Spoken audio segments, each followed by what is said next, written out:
তুমি নামাজ পড়োনি কেন? অসুস্থ তাই? তুমি কি হযরত আইয়ুব আলাইহিস সালামের চেয়ে বেশি অসুস্থ? তুমি নামাজ পড়োনি কেন? দায়িত্ব কর্মভার থাকার কারণে? তোমার কি হযরত সুলাইমান আলাইহিস সালামের চেয়ে বেশি বড় রাজত্ব নাকি, যে দায়িত্ব সামলাতে গিয়ে নামাজ পড়তে পারেনি? তুমি নামাজ পড়োনি কেন? স্বামীর অত্যাচারের কারণে? তোমার স্বামী কি বিবি আসিয়ার স্বামীর ফেরাউনের চেয়ে বেশি অত্যাচারী? তুমি নামাজ পড়োনি কেন? সংসারিক কাজকর্ম কারণে? তুমি কি মা ফাতেমার চেয়ে বেশি সংসারী?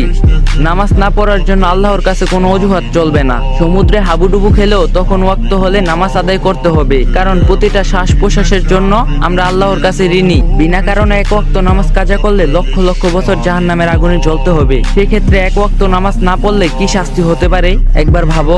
দুনিয়ার আগুনের চেয়ে 70 গুণ জাহান্নামের আগুনের থেকে যদি বাঁচতে চাও, নামাজ কখনো অবহেলা করো না। আল্লাহ তাআলা আমাদের সবাইকে নিয়মিত 5 ওয়াক্ত নামাজ পড়ার তৌফিক দান করুক, আমিন। যদি ভিডিওটা ভালো লাগে একটা লাইক দেওয়া যাবেন, আর কপি লিংক আর শেয়ার করে দিবেন।